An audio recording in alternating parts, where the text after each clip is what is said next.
Hello, everybody, and welcome to another movie review, and this time for Five Nights at Freddy's 2. So, just to keep in mind, I'm gonna try to keep this condensed. I want to try to keep this as like a 10-minute video. I'm gonna try not to go too long after that, so I'm gonna keep my thoughts condensed, straight to the point as well. If you have any questions, please let me know in the comments below. I'll try to answer them. So I watched Five Nights at Freddy's 2 tonight, and boy am I in love with this movie. Now, the first thing to note, if you are not a fan of Five Nights at Freddy's, you are going to need to sit through it, and I mean that in the kindest way possible. It has some genuinely scary moments. Like, there was a section I remember, and it's a section very similar to the first film where they go into Freddy Fazbear's, a group of people, and then, well, if you've seen the first film, you know exactly what happens. It's very similar, but it's a lot creepier, and there's a lot more jump scares in this movie than the first film. And it definitely creeped me out a couple of times. It definitely wasn't just the same.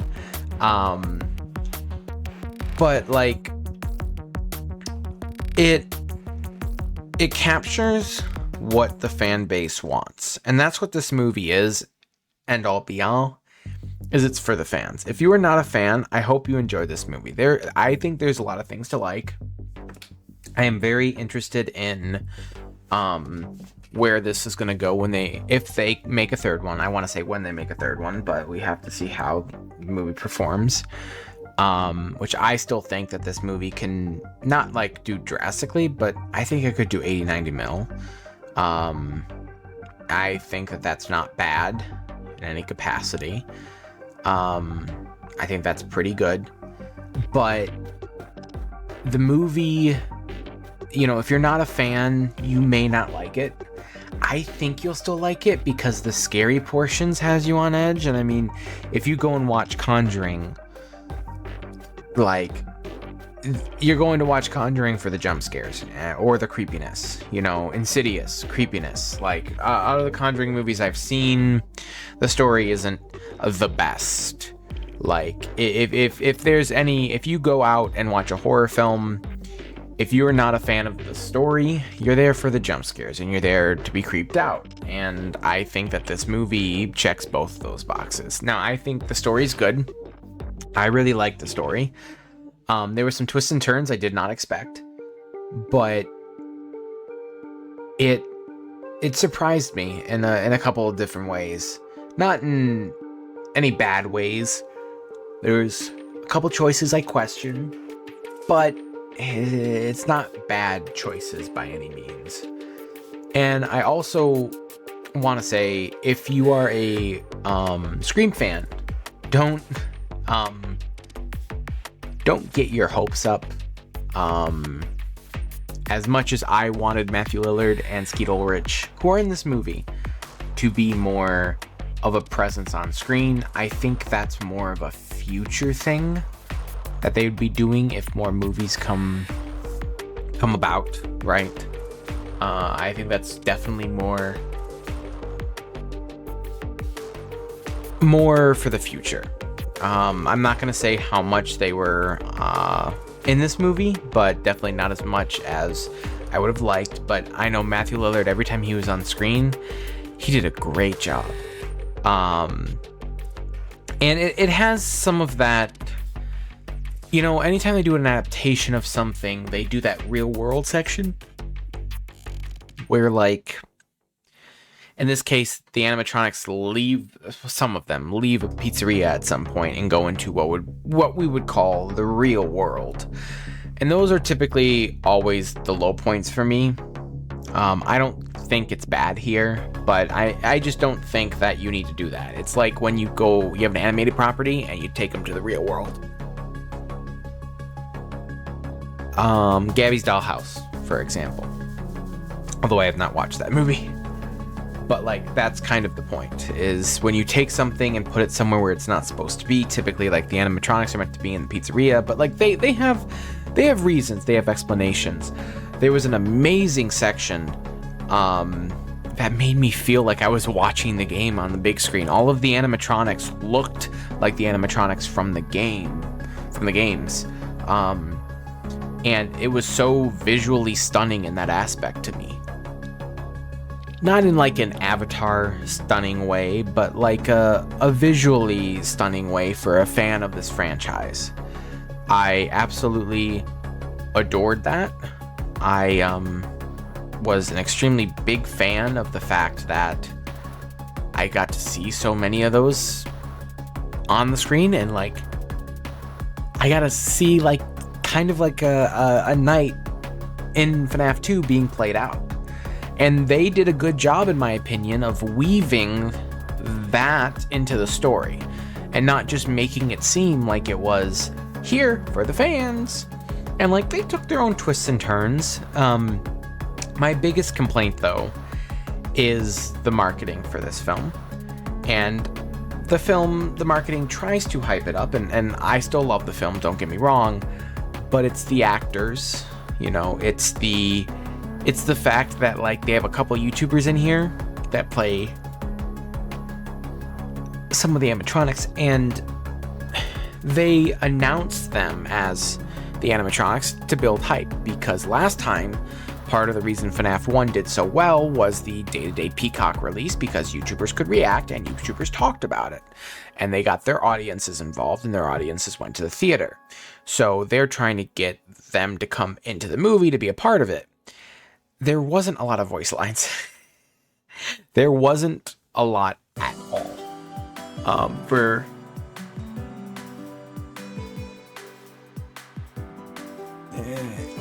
a couple of them, but like, I still enjoyed what they did. I still enjoyed the acting, I still enjoyed the characters, I enjoyed the sets, and again, cannot get over the fact of how good these animatronics look, and how they look like they were just pulled straight out of the game. Like, if you are a fan of FNAF, I don't see you not liking this movie.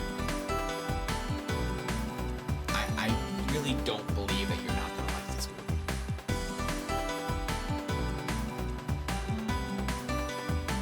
movie. FNAF 2 is not my favorite game, sorry. But it is most people's favorite game, and I don't think they did a bad job with it by any means. I know the critics not going well. There was 5 critic reviews, not enough to give a score, but all of them are negative. I don't think that matters. And it was made very clear in interviews, stating by the director, she stated that this movie was not made for critics, and not to always trust critics, and I full-heartedly agree. Critics do and should have some weight to their reviews and their knowledge, but I think that's more of like, not this movie, not Zootopia, not kids movies, not horror movies. I mean, almost 90% of the time, most horror movies and most kids movies are kind of shunned by critics, minus some, and kind of thrown off to the side and said, either, it's enjoyable, or, it doesn't have much going on. And that's mostly what you hear. It's a rare occurrence with things like Zootopia 2 and Puss in Boots' Last Wish, where critics do actually see something more in it. This is not going to be a movie critics are going to see. This is a movie about dead kids getting killed and animatronics walking around. Like, it's a horror movie. It's not meant to be something so extreme that you're, super ecstatic that the critics are going and watching this and being like, oh my goodness, this is a masterpiece. And I don't think it needs to be that. I think that me as a fan, and I know that other fans will love it. There was one moment that really had me kind of in shock and awe when something popped up. I'm not going to get into specifics because I don't want to. And it was like my childhood coming out and showing on the screen. And that, to me, is what's so unique and so special about this. There's other franchises that come to the big screen, but like, the FNAF community is so passionate and very unique. I don't think a community out there is quite like the FNAF community. I think the FNAF community is a very special community in the end. I think that it is unique, and I think the FNAF community will love this movie. Maybe this will come back and bite me, but like, I am a part of that community. I enjoyed it. And I can't imagine people not enjoying this movie. I'd highly recommend you go see it in theaters. If you want more of these, if you like the first one, and the first one, not everyone loved, and I get why, but if you weren't a fan of the first one, you should watch the second one, because it has more scares, it has more creepiness. It's not just the same, and I really liked how they handled it, to be honest. And I was gonna mention it, and I kind of partially mentioned it, but there are some people that they cast in this movie that are a part of the marketing for it, and then when you come back to it and you look and you watch the movie, that they're not in it that much. And like, that's fine. They don't have to be. It's just very weird that they have them in the marketing so much, when they don't show up frequently in the film right now. And that's not a bad thing. Some of those characters their stories are just starting. Some of those characters will come up more in the third film, or the fourth film, or the fifth film, if they get that far, that is. Which I think that they will. These films are so low budget that they should be able to make back their money pretty much guaranteed. I don't think that's too hard. And there's another thing, let's keep in mind, somehow they can keep these FNAF movies down to a extremely low budget in comparison to what you think it would take to make like 15 animatronics. And that's another thing too, is because some shots in these movies are actual animatronics and some shots are people in costumes. The people in costumes make more sense and they're easier to fund, obviously, but making actual animatronics, because some of them have to be animatronics, because some of them can't fit people. But I would highly recommend you give this a shot. Please go check this out in theaters if you have any interest at all. Enjoy it. Sit back, grab your bucket of popcorn, and just have a good time. Get creeped out if you like horror, and just enjoy. It is gonna be a movie that I think I'm gonna put toward the top of my list of this year. I highly enjoyed it, more than the last one. I was able to watch the first one before the second one, and I think that helped. Just some story, some story beats to continue over, but personally, I think it is a very well-made movie, and I'm excited to see where they take it next.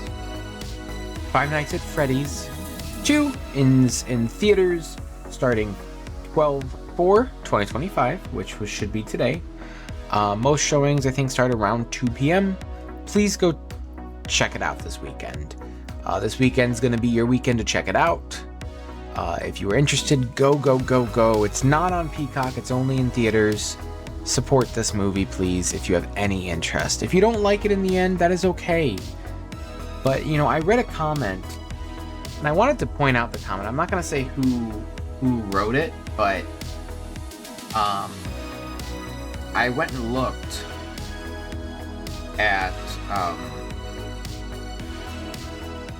it was something on Instagram, and someone was saying it was a fine movie, but it should have just been straight to Netflix kind of a movie. And they didn't hate on the movie directly. They just said it's not my type of movie, but then said it should have been straight to Netflix. And I'm just like, just because you don't like it doesn't mean it should be straight to Netflix. There is an audience for FNAF. I mean, FNAF in marketing alone is an extremely big, like, plushie and, like, merchandise, book, game property. Like, it's big. People play FNAF all the time. Like, I have a streamer that I watch that literally started playing FNAF back when it came to Dead by Daylight in June, and is obsessed with it now. We play it, he plays it almost every Friday, if not every Friday. And it has an audience. If a movie's not for you, and this is where critics sometimes get things wrong, if a movie's not for you, that doesn't make a movie bad necessarily. I am not a huge fan of the Avatar movies after the first one, which is only the second one. I don't think I'm gonna like the third one, but it's not for me. There is an audience, obviously. It made $2 billion for the second one, but it's not for me. And I joke around and I say I hate it, or it's a terrible movie and terrible franchise and all of that. But in reality, different people can like different things. If you go to this and you don't like it, that's fine. You are allowed to say your opinion. But if you're a fan of FNAF, I think this is going to be a movie you're going to love. All the kids are going to go to it and they're going to love it. Absolutely love it. And I do think that we should just let people have differing opinions sometimes and not make it about, oh, the critics said this movie sucked, we shouldn't go watch it. Because I've seen many movies that I've liked that critics have shunned. Sure, it helps when critics give it good reviews, but even sometimes, like Thunderbolts, even though I did not love that movie, when critics and audiences give it a lot, sometimes it just doesn't do well. It's what it is. So I definitely think that you should give this a shot.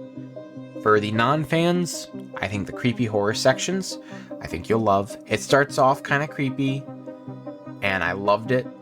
And then there's some stuff in the middle that's really creepy, and then there's some stuff towards the middle and towards the end that's a little creepy. There's plenty of those, plenty of jump scares, plenty more than the first film, and I think you should highly check it out. I'm definitely going to be watching this multiple more times. Maybe even tomorrow, we'll find out. But I highly recommend you give this a shot. But anyways, thank you all so much for watching. I do hope you have enjoyed. Please check out Five Nights at Freddy's 2 in theaters if you are interested. If you have any questions, please leave them down below. And thank you all so much for watching. I hope you have enjoyed, and I will see you in the next video. Goodbye.